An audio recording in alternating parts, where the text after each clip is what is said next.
Yes. She says it's true that bats are blind. That is not true. That's another myth about bats.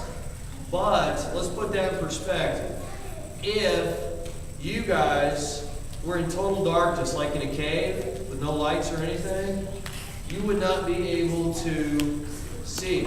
Okay, so we need a little bit of light to be able to see as humans. Bats are the same way. That's how like the rods and the cones and the eyes are.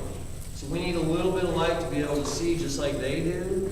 But since some bats do have to live in caves and mines in total darkness, they also use echolocation for when there is no light and they can't see.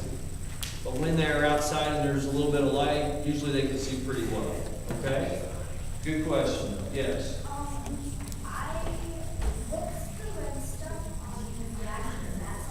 Oh, these are just some curtains that my wife made up. These are two of the big browns that I took care of a few years ago. The big one is Feisty, and the little one is Pinkie Pie.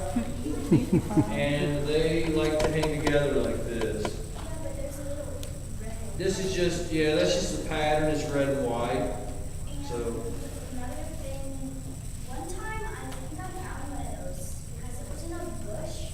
Oh, bat? Yeah, and then they ran bats. Oh, okay, you may have, yeah, because like I said, they would live in bushes. Another interesting thing on that, and I did not blow up and frame the other picture, but I have another picture because they roosted like this every day. And in one of the pictures, the big bat had pooped and it was on the little bat's hair. So it said when they're hanging upside down all day, they like peeing and poop on that. Okay? They don't have a designated bathroom like we do, guys. Yes. Yes. What's going on with my bat? Uh-huh. So what do you know? Yeah, it's kind of unrelated. He said his chiropractor doesn't know what's going on with his back. Do I have a phone number? Yeah, it's I one time had a bat knock itself unconscious against my arm. Is something wrong with its sense of navigation? What would cause something like that to happen? I mean, it knocked itself cold. Did it come to and fly away eventually? It took a while. Oh, well, okay. Well, the only thing I can think of there is that, you know, a female mosquito you guys know how big a football field is, right? Yeah. Okay. If you were standing in the end zone and a female mosquito was on the 50-yard line, it would sense your body heat and boom, it'd be right headed towards you.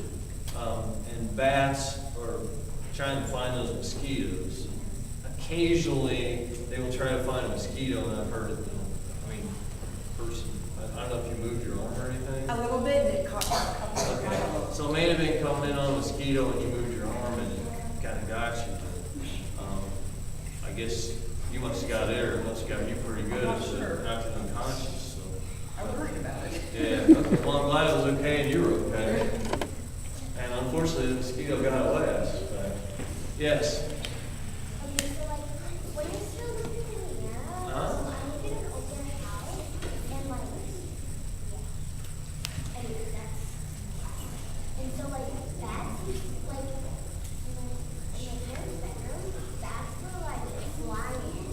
Huh. Okay. They would fly in the bedroom? Okay, so did you guys let them out the window or what? Okay. Yeah, and a lot of times in the older, 2-story, 3-story houses, bats will find ways to get in there. It's basically like pretty much like about the end of my pinky finger, a little bit wider than that. But if a bat finds a hole that big, and if it can get its head in there, it's just like a mouse, and then it can get its whole body in there and just pop on through. So it doesn't take a big opening for a bat to get into your house. No problem. Yes, Zora? You didn't have one? Okay. Don't any of my kids have a question? No? Yes. Okay. Do you have one? No? Okay. Well, I guess that takes care of it. I don't